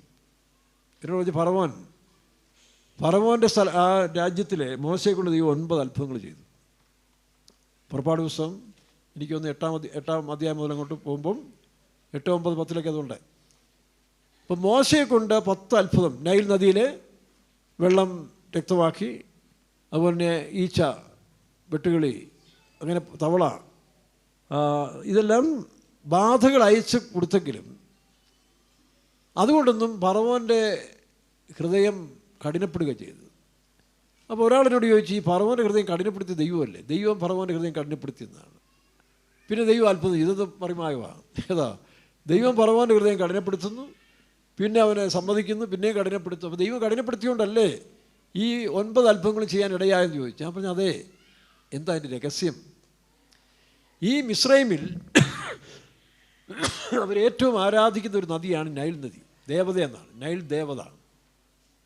കാരണം ഉഗാണ്ടയിൽ നിന്ന് പുറപ്പെടുന്ന ഈ നദി മെഡിറ്ററേനിയൻ കടൽ വരെ ഒഴുകുന്ന അനേക രാജ്യങ്ങളിൽ, ആഫ്രിക്കൻ രാജ്യങ്ങളെ ഫലപുഷ്ടിയാക്കുന്ന ഈജിപ്തും സുഡാൻ, ഉഗാണ്ട, ഈ സ്ഥലങ്ങളെല്ലാം വിക്ടോറിയ തടാകത്തിൽ നിന്നാണ് ഇത് ആരംഭിക്കുന്നത്. അപ്പോൾ ഈ നദി വലിയ, ഏറ്റവും കൂടിയ നീളം കൂടിയ നദി കൂടിയാണ്. അപ്പോൾ ഇത് ദേവതയാണെന്നാണ് അവർ വിശ്വസിക്കുന്നത്. അങ്ങനെ നൈൽ നദിയെ ഇപ്പോൾ ഹിന്ദുക്കൾ ഗംഗാ നദിയെ ആരാധിക്കുന്ന പോലെ. അപ്പോൾ അവരുടെ ആരാധനമൂർത്തിയാണ് നൈൽ. ഇതൊന്നും ഞങ്ങൾക്ക് നല്ല വെള്ളം തരുന്നു, സമൃദ്ധി തരുന്നു. പിന്നെ അവർക്ക് പല സന്ദർഭങ്ങളിൽ പ്ലേഗുകൾ ഉണ്ടായപ്പോൾ, അല്ലെങ്കിൽ ഉപദ്രവം ഉണ്ടായപ്പോൾ ഈച്ചയുടെ ശല്യം, തവള, ഇതെല്ലാം പെരുകി അവർ ഉപദ്രവിച്ചു. ഇതെല്ലാം ദൈവത്തിൻ്റെ അവതാരമാണെന്ന് പറഞ്ഞുകൊണ്ട് അവരെന്ത് ചെയ്തു? ഈ നൈൽ നദി ആരാധിച്ച പോലെ തവളയും ഈച്ചകളെല്ലാം ആരാധിക്കാൻ തുടങ്ങി. എന്നാൽ അത് മാത്രമല്ല വിഷയം. ഇസ്രായേൽ ജനങ്ങൾ ഇതെല്ലാം കണ്ട് ഇതൊക്കെ ശരിയാണെന്ന് അവർക്ക് തോന്നല്. ഇപ്പം നമ്മളെ പെന്തക്കോസ്ത് വിശ്വാസികൾ പറഞ്ഞില്ല, ഈ കൂടോത്രയോ അച്ചായ ഇവിടെ ഒരുത്തൻ നാരങ്ങായും ചെത്തിപ്പും എല്ലാം വെച്ചിരുന്നു. ഇതാ. അപ്പോൾ ഈ അവിശ്വാസം കയറുമ്പോൾ അവരങ്ങ് വിശ്വസിക്കുകയാണ്. ഇവിടെ വിശ്വാസിക്ക് എന്താ കൂടോത്രം? ഇസ്രായേലിന് വിരോധമായ ഒരു ആഭിചാരവും മന്ത്രവാദവും ഇല്ലെന്ന് വിശ്വസിക്കുന്നവൻ അങ്ങനെ തന്നെ. അല്ല, ഇത് വിശ്വസിക്കുന്നവൻ്റെ ഹൃദയത്തിലാണ് കയറുന്നത്, അല്ല നാരങ്ങയ്ക്കകത്തല്ല. ആ അന്ധവിശ്വാസം അകത്ത് കയറുമ്പോൾ അകത്താണ് ഈ പ്രവൃത്തി, അല്ല നാരങ്ങാനും ചെത്തിപ്പോലൊന്നുമല്ല. നമ്മുടെ ഒരു വിശ്വാസിനെ വീട്ടിൽ കൊണ്ടുപോയി നാരങ്ങയെല്ലാം വെച്ചു, ഒരു കോഴിമുട്ടയും വെച്ചു. ഭാര്യയെ പേടിച്ച്, അയ്യോ നമുക്കിട്ട് ആരാണ്ട് ചെയ്തെന്ന് പറഞ്ഞു. അയ്യോടാ, നിനക്കറിയാം, ഞാനൊരു വെള്ളം കുടിക്കാൻ വേണ്ടി ഒരു നാരങ്ങ ആഗ്രഹിച്ചുകൊണ്ടിരിക്കുമ്പോഴാണ് കിട്ടിയത്. നീ കൊണ്ട് പിടിഞ്ഞുകൊണ്ട് വരാൻ പറഞ്ഞു. അയാൾ പിടിഞ്ഞ് കുടിച്ചു. മുട്ട കുലുക്കുന്നില്ല, നല്ല മുട്ടയാണ്, റോസ്റ്റ് ചെയ്തുകൊണ്ട് വരാൻ പറഞ്ഞു. നീ കഴിക്കുന്നു? ഞാൻ കഴിക്കുന്നില്ലെന്ന് പറഞ്ഞു. എന്നാൽ ഞാൻ കഴിച്ചോളാം പറഞ്ഞു. ഇതാണ് വിശ്വാസം. അപ്പോൾ വിശ്വാസമാണ് ഇത്, മനസ്സിലാണ് ഇതൊക്കെ. അല്ല കോഴിമുട്ടയ്ക്കകത്തും അല്ല വിഗ്രഹത്തിനകത്തും അല്ല, അവനവൻ്റെ വിശ്വാസത്തിനനുസരിച്ചാണ് ഈ പ്രവൃത്തി നടക്കുന്നത്. അപ്പോൾ അതുകൊണ്ട് ഇസ്രായേൽ ജനങ്ങളും ഇത് കണ്ടും കേട്ടും ഈ പറഞ്ഞ പോലെ ഈ മിസ്രൈമിലെ ദൈവങ്ങളെല്ലാം അവരുടെ മനസ്സിൽ കിടപ്പുണ്ട്. ആരുടെ? ഇസ്രായേൽ ജനങ്ങളുടെ മനസ്സിൽ കിടപ്പുണ്ട്. അപ്പോൾ ദൈവത്തിനറിയാം, യവന്മാരെ ഈ പരുവത്തിൽ അവിടെ കൊണ്ടുപോയാൽ അവിടെ ചെന്നിട്ട് ഇതിനെല്ലാം വെച്ച് ആരാധിക്കാൻ തുടങ്ങും. അപ്പോൾ ഇവരുടെ മനസ്സിൽ നിന്ന് തന്നെ ഇതിനെ അഴിച്ചു കളയണം. അതുകൊണ്ടാണ് ആദ്യം ഒരു അത്ഭുതം ചെയ്ത് നൈൽ നദി അത് ചോരയായി. അപ്പോൾ ആ മിസ്രൈംകാർക്ക് മനസ്സിലായി ദേവതയല്ല, മോശയുടെ വടിയിൽ ചെയ്തു. അവരും മന്ത്രവാദം ചെയ്തല്ലോ, സർപ്പത്തെ ഉണ്ടാക്കിയപ്പോൾ അവർ വിട്ടു. പക്ഷേ മോശയുടെ സർപ്പം ഫറവോൻ്റെ സർപ്പത്തെ വിഴുങ്ങി. അതിൻ്റെ അർത്ഥം പിശാചിനൊരു അധികാരമുണ്ട്, ശക്തിയുണ്ട്. അവൻ ചിലതൊക്കെ ചെയ്യും, അത് ഓർത്തിരുന്നോണം. പിശാചിന് ചില അധികാരങ്ങൾ, ശക്തികളുണ്ട്, അവൻ ചിലത് ചെയ്യും. പക്ഷേ അതിന് മേളിലാണ് ദൈവത്തിന്. എന്താ കാരണം? ലൂസിഫറിനെ സൃഷ്ടിച്ച ദൈവമല്ലേ. ദൈവം തൻ്റെ സ്വരൂപത്തിൽ മനുഷ്യനെ സൃഷ്ടിക്കും, മനുഷ്യന് പോലും ചില അധികാരങ്ങൾ കൊടുത്തിട്ടുണ്ട്. അതുകൊണ്ടാണ് ഉൽപ്പത്തി പുസ്തകം 11-ാം അധ്യായത്തിൽ വായിക്കുമ്പോൾ മനുഷ്യൻ ചെയ്യാൻ ഉദ്ദേശിക്കുന്നത് അവൻ ചെയ്യും. കാരണം അവൻ സൃഷ്ടി ദൈവമാണ്, ദൈവത്തിൻ്റെ ഒരു അംശം അവനിലുണ്ട്. അതുകൊണ്ട് മനുഷ്യൻ വിചാരിച്ച കുറേയൊക്കെ നടക്കും. അപ്പോൾ ദൂതന്മാർക്കും ആ കഴിവ് കൊടുത്തിട്ടുണ്ടായിരുന്നു. എന്നാൽ ദൈവത്തിൻ്റെ ആ സൂപ്പർ പവർ, ആ ഒമ്നി പൊട്ടൻ്റ്, സർവശക്തൻ എന്നുള്ള ദൈവത്തിന് തന്നെയാണ്. അതുകൊണ്ടാണ് ദൂതന് ദൈവത്തെക്കാൾ മേളിലോ ദൈവത്തിൻ്റെ താഴെ നിൽക്കാനോ, അല്ല മേളിൽ പോകാനൊക്കത്തില്ല, താഴെ നിൽക്കാനൊക്കത്തില്ല. പക്ഷേ ഒരു ശക്തിയുണ്ട്. അപ്പോൾ ഈ ഇസ്രായേൽ ജനങ്ങൾ ഈ വർഷങ്ങൾ 400 വർഷങ്ങളോടെ കിടന്ന് ഈ അന്ധവിശ്വാസങ്ങളകത്ത് കയറി. അപ്പോൾ ഇവരെ ഇത് പഠിപ്പിച്ചു കൊടുക്കണം, ഈ ദൈവങ്ങളല്ല. അങ്ങനെയാണ് അല്ലെ ആദ്യം തന്നെ ഫറവോൻ വിട്ടേനെ. അങ്ങനെ വിട്ടാൽ ഇവർ അകത്തുനിന്ന് പോകത്തില്ലല്ലോ. ഇവർ മിസ്രൈമിൽ നിന്ന് പോന്നാലും മിസ്രൈമിയ സ്വഭാവങ്ങൾ വിട്ടു പോകുന്നില്ല. മിസ്രൈം ദൈവങ്ങൾ പോക്കാൻ വേണ്ടിയാണ് മോശയെ കൊണ്ട് 9 അത്ഭുതം ചെയ്യിച്ചത്. അങ്ങനെ 9 അത്ഭുതം ചെയ്യിച്ച് ഈ 9 ദൈവങ്ങളും അന്ധവിശ്വാസമാണെന്ന് അവരെ പഠിപ്പിച്ചതിന് ശേഷം ദൈവം എന്താ ചെയ്തത്? മോശയോട് മതി, ചില പണിക്കാരോട് പറയുന്ന പോലെ പണിയൊക്കെ ബോധിച്ച് നാളെ ഇങ്ങോട്ട് വരണ്ടെന്ന് പറയത്തില്ലേ എന്ന് പറഞ്ഞ പോലെ മോശയോട് ദൈവം പറഞ്ഞു മതി മതി കൊള്ളാം, നീ ചെയ്തതൊക്കെ തന്ന കാര്യം, നീ അകത്തോട്ട് കയറിക്കൊള്ളാൻ മതി. ഇല്ലെങ്കിൽ നാളെ മോശ ഇവർ ആരാധിക്കാൻ തുടങ്ങും. ഈ ജനം നാളെ മോശയെ ആരാധിക്കും. അതുകൊണ്ടൊരു കാര്യം ചെയ്യും, കുഞ്ഞ് വളരെ കഷ്ടപ്പെട്ടതല്ലേ, അതുകൊണ്ട് കയറി ഒരു ആടിനെ തട്ടി എല്ലാവരും കൂടി കഴിച്ചു പിടിച്ചോടിയിരുന്നോ, ബാക്കി ഞാൻ ചെയ്തോളാം എന്ന് പറഞ്ഞു. കഥ അടച്ചു. പാഷന്മാരെയും എല്ലാത്തിനും അകത്ത് കയറ്റി, അല്ലെങ്കിൽ പാഷന്മാരല്ല പുരോഹിതന്മാരെയും ഇവരെല്ലാം കയറ്റി അകത്ത് കയറ്റി കഥ അടച്ച് അവരൊന്നും അറിയാതെ കഴിച്ചുകൊണ്ടിരിക്കുകയാണ്. ഇപ്പുറത്തൂടെ ഒരു സ്പിരിറ്റ്, സംഹാരകൻ, ഒരു പുക പോലെ മിസ്രൈമിലെ കൊട്ടാരം മുതൽ കുടിൽ വരെ ഒരു സന്ദർശനം. ആദ്യജാതന്മാരെല്ലാം സംഹരിക്കപ്പെട്ടു. ഫറവോൻ്റെ ആദ്യജാതനും മരിച്ചു. നിലവിളിയായി, കൂട്ട നിലവിളിയായി. എന്താ നിലവിളിക്കാൻ കാരണം? പഴയ നിയമമല്ലേ. പണ്ടേ മോശയുടെ ചെറുപ്പകാലത്ത് ഈ ഫറവോൻ ദാക്ഷിണ്യമില്ലാതെ, ശ്രദ്ധിച്ചോണം, ദാക്ഷിണ്യമില്ലാതെ ഫറവോൻ എന്ത് ചെയ്തു? 2 വയസ്സിന് താഴെയുള്ള കുഞ്ഞുങ്ങളെ നൈൽ നദിയിൽ എറിഞ്ഞേക്കാൻ പറഞ്ഞു. ഇവൻ്റെ കുടുംബസ്വത്ത് പോലെയാണ്.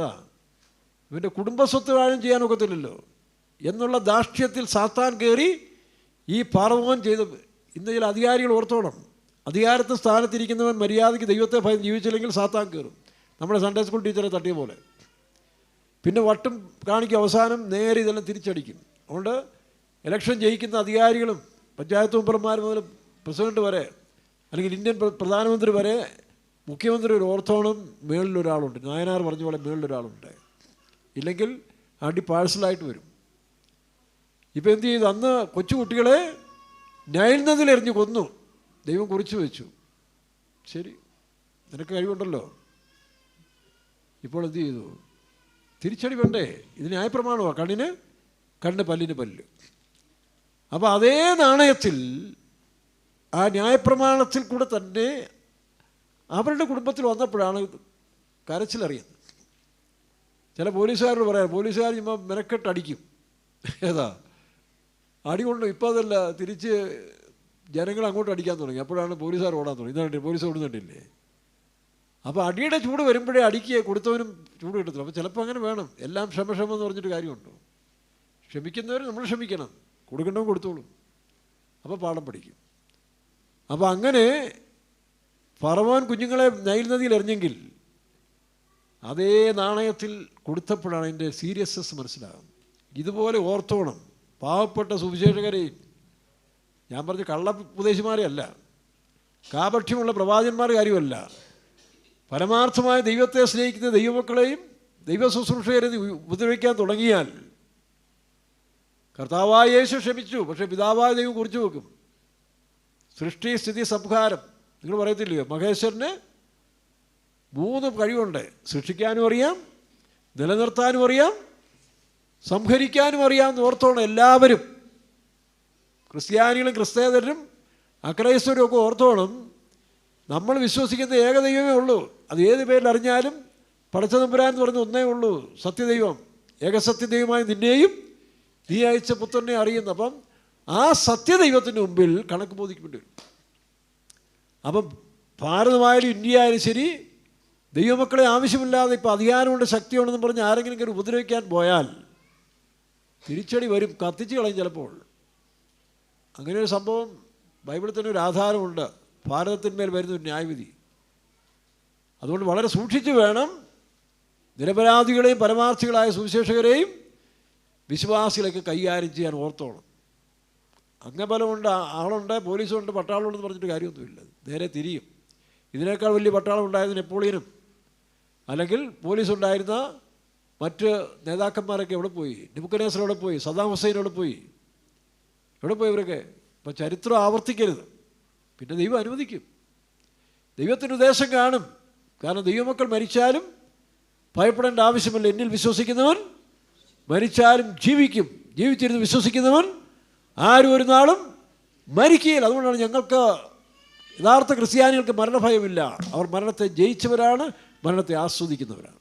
ഞാൻ എത്രയോ പ്രാവശ്യം മരണത്തിൻ്റെ തരത്തിൽ 4 പ്രാവശ്യം അറ്റാക്ക് വന്നു, 1 പ്രാവശ്യം ബ്രെയിൻ ക്യാൻസർ വന്നു. ഒരു മരുന്നിനും ആശ്രയിക്കാതെ, ഡോക്ടറെ ആശ്രയിക്കാതെ കർത്താവിൽ ആശ്രയിച്ചുകൊണ്ട് ദീർഘായുസ്സത്തിൽ ഇപ്പോഴും ബലയാണ്. മരുന്നൊന്നും തെറ്റല്ല, ഡോക്ടറും തെറ്റല്ല, ആവശ്യമുള്ളവർക്ക് എടുക്കാം.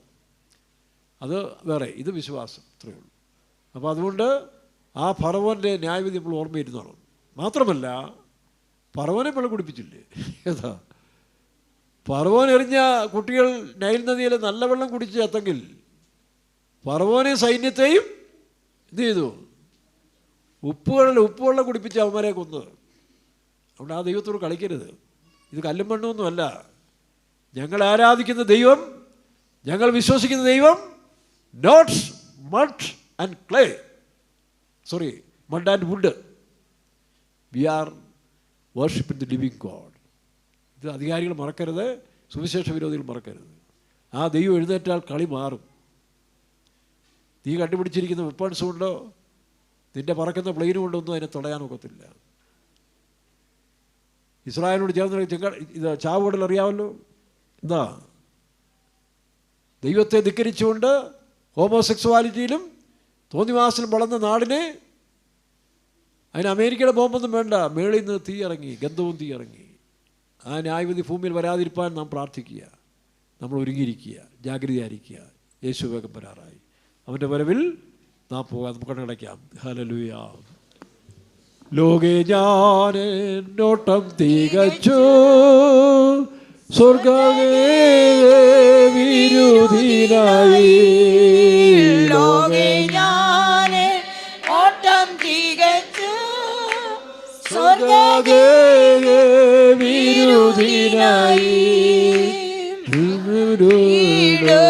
ഞാൻ മാറുരൂപമാരൻ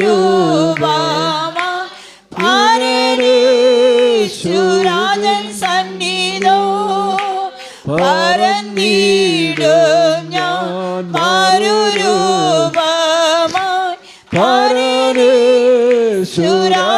സന്നിധോ. ദൂതസംഗമാകവേ എന്നെ സദാ ശുഭ്രവസ്ത്രധാരിയായ എൻ്റെ പ്രിയൻ്റെ മുൻപിൽ ഹല്ലേലൂയ. ശുഭ്രവസ്ത്രധാരിയായ എൻ്റെ പ്രിയൻ്റെ മുൻപിൽ ഏറെ നാളായി കാൺമാനാശയാ കാത്തിടുന്ന എൻ്റെ പ്രിയനേ.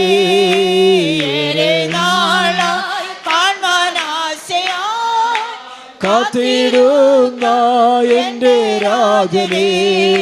തേജസ്സോടെ ഞാൻ കാണുന്ന നേരം ഓടാണെന്നിടുമേ. തേജസ്സോടെ ഞാൻ കാണുന്ന നേരം തിരുമാറോടാണെന്നിടുമേ. ദൂതസംഗമാകവേ എന്നെ എതിരേൽക്കുവാൻ സദാ സന്നദ്ധരായി തീടുന്നേ. ശുഭ്രവസ്ത്രധാരിയായി ഓ ഗ്ലോറി ഹല്ലേലൂയ. Oh Jesus. ശുഭ്രവസ്ത്രധാരിയായ എൻ്റെ പ്രിയൻ്റെ മുൻപിൽ ശുഭ്രവസ്ത്രധാരിയായ എൻ്റെ പ്രിയൻ്റെ മുൻപിൽ ശുഭ്രവസ്ത്രധാരിയായ എൻ്റെ പ്രിയൻ്റെ മുൻപിൽ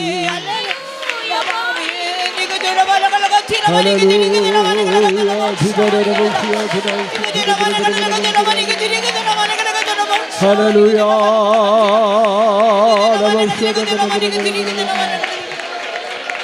ഹല്ലേലൂയ. പ്രാർത്ഥിക്കുക. ഞങ്ങളെ കൂടാ സ്നേഹിക്കുന്ന സ്വർഗപിതാവേ, ആദ്യ പിതാക്കന്മാർ നിന്നെ സത്യത്തിലും ആത്മാവിലും ആരാധിച്ച പോലെ ഈ രാവിലെ സമയം കർത്താവേ നിന്നെ ആരാധിപ്പാന്നൊക്കെ വിലയേറിയ ഒരു സമയം കൂടെ കർത്താവ് ഞങ്ങൾക്ക് ശേഷിപ്പിച്ച സ്തോത്രം. കഴിഞ്ഞ ദിവസങ്ങളിൽ നിന്ന് ഈ വർഷത്തിൻ്റെ ആരംഭം മുതൽ ഇതുവരെയും ദൈവം ഞങ്ങൾക്ക് മാറാത്ത ദൈവമായി, ഞങ്ങളെ മറക്കാത്ത ദൈവമായി, ഒരമ്മയെ ആശ്വസിപ്പിക്കുമ്പോൾ ഞങ്ങളെ ആശ്വസിപ്പിച്ച് നടത്തുന്ന ദൈവമായി ഞങ്ങളോട് കൂടിയിരുന്നു. കർത്താവ് ഞങ്ങളെ ജയത്തോടെ നടത്തിയതിനായി സ്തോത്രം. കർത്താവ് ഈ രാവിലെ സമയം അനുഗ്രഹിക്കപ്പെട്ട പാട്ടുകളെ പാടി ഞങ്ങളുടെ ദൈവത്തെ സന്തോഷിപ്പാൻ, ഞങ്ങളുടെ പ്രത്യാശയെ പുതുക്കുവാൻ കർത്താവിന്റെ കൃപയ്ക്കായി സ്തോത്രം. കർത്താവേ, ഞങ്ങളുടെ കുഞ്ഞുങ്ങൾ യൂത്ത് മീറ്റിങ്ങിൽ കടന്നു പോയിരിക്കുന്നല്ലോ, അവരുടെ യാത്രയെല്ലാം ദൈവം സൂക്ഷിച്ച് തക്ക സമയത്ത് കർത്താവ് കുഞ്ഞുങ്ങളെ സൗഖ്യത്തോടെ എല്ലാം കൂട്ടി വരുത്തണമേ എന്ന് പ്രാർത്ഥിക്കുന്നു. കർത്താവേ, കുഞ്ഞുങ്ങളുടെ ജീവിതത്തിൽ ഒരു ആത്മീയമായ ഒരു വലിയ സന്തോഷവും അനുഗ്രഹവും കർത്താവ് കൊടുത്തിരിക്കാൻ അവരുടെ പ്രാപിച്ച അനുഗ്രഹങ്ങൾ നിലനിർത്തുവാൻ ആവശ്യമായ കൃപ കൊടുക്കണമേ എന്ന് പ്രാർത്ഥിക്കും. രോഗികളായി ബലഹീനരായിരിക്കുന്നവർക്കെല്ലാം കർത്താവ് പൂർണ്ണമായ വിടുതലും സൗഖ്യവും ആരോഗ്യം എല്ലാം കൊടുക്കണമേ എന്ന് പ്രാർത്ഥിക്കുന്നു. ദൈവത്തിന്റെ മുഖത്ത് നോക്കി ആരും ലജ്ജിച്ചു പോയിട്ടില്ല, അവരുടെ മുഖം പ്രകാശരായി എന്നുള്ള ദൈവത്തിന്റെ വാഗ്ദത്ത പ്രകാരം കർത്താവേ, ഞങ്ങളുടെ ജനവും ദേശത്ത് അനുഗ്രഹിക്കപ്പെട്ടവരായി, ദൈവത്താൽ മാനിക്കപ്പെട്ടവരായി അവിടുന്ന് കാണപ്പെടുവാൻ അവിടുന്ന് സഹായിക്കണമേ എന്ന് പ്രാർത്ഥിക്കുന്നു. ഈ രാവിലെ സമയം ഞങ്ങളെ കേൾപ്പിച്ച ദൈവത്തിന്റെ നല്ല ആലോചനയ്ക്കായി സ്തോത്രം. കർത്താവേ, തന്നെ താൻ താഴ്ത്തി ക്രൂശിലെ മരണത്തോളം അനുസരണമുള്ളവനായി കർത്താവേ, യേശു മരണത്തെ ആസ്വദിച്ചത് പോലെ കർത്താവേ, ഞങ്ങളുടെ ജീവിതത്തിൽ ഓരോ നിമിഷവും മരണത്തെ ആസ്വദിക്കുന്നവരായി കാണപ്പെടുവാൻ സഹായിക്കണമേ എന്ന് പ്രാർത്ഥിക്കുന്നു. നല്ല പോർ പൊരുതി ഓട്ടം തികച്ച് വിശ്വാസം കാത്ത് നീതിയുടെ കിരീടം ഞങ്ങൾക്കായി വെച്ചിരിക്കുന്നു എന്നുള്ള ദൈവത്തിന്റെ വാഗ്ദത്ത പ്രകാരം എത്രയും വേഗം ആ നീതിയുടെ കിരീടം ഞങ്ങളുടെ ജീവിതത്തിൽ പ്രായപ്പാൻ ഞങ്ങളെ സഹായിക്കണമേ എന്ന് പ്രാർത്ഥിക്കുന്നു. നീതിമാന്റെ മരണം ഉറക്കം പോലെ എന്നുള്ള ദൈവത്തിന്റെ വാഗ്ദത്ത പ്രകാരം ഞങ്ങൾക്ക് വെച്ചിരിക്കുന്ന ആ നിത്യനാടിന് വേണ്ടി എത്രയും വേഗം ഓടി ഞങ്ങളുടെ അവകാശം പ്രായപ്പാൻ ഞങ്ങളെല്ലാവരും സഹായിക്കണമേ. കേട്ട വചനം ഞങ്ങളുടെ വിശ്വാസത്തെ വർദ്ധിപ്പിപ്പാൻ തക്കണം, ഞങ്ങളുടെ പ്രത്യാശയെ വർദ്ധിപ്പിപ്പാൻ തക്കണം. കർത്താവിടെ ഇടയാക്കി തീർക്കണമേ എന്ന് പ്രാർത്ഥിക്കുന്നു. ശുശ്രൂഷിക്കാൻ നിന്റെ ദാസന് കൊടുത്ത കൃപയ്ക്കായി സ്തോത്രം. ഇനിയും ധാരാളം കൃപ കൊടുക്കണമേ, സൗഖ്യത്തോടെ ആരോഗ്യത്തോടെ കാത്തുകൊള്ളണമേ എന്ന് പ്രാർത്ഥിക്കുന്നു. എല്ലാ നന്മകളാലും നിറച്ച് വേഗത്തിൽ വരുന്ന കർത്താവിനെ എതിരേൽപ്പാൻ ഞങ്ങളെ യോഗ്യരാക്കി തീർക്കണമേ എന്ന് പ്രാർത്ഥിക്കുന്നു. യേശുവിന്റെ നാമത്തിൽ തന്നെ ആമേൻ. പിതാവായ ദൈവത്തിന്റെ സ്നേഹപുത്രന്റെ കൃപയും പരിശുദ്ധാത്മാവിന്റെ സംസർഗവും സഹവാസവും നമ്മോട് സർവ്വസന്മാരും കർത്താവിന്റെ വരുവരെയും എന്നേക്കിരിക്കുമാറാകട്ടെ. ഹല്ലേലൂയ, ഹല്ലേലൂയ, സ്തോത്രം.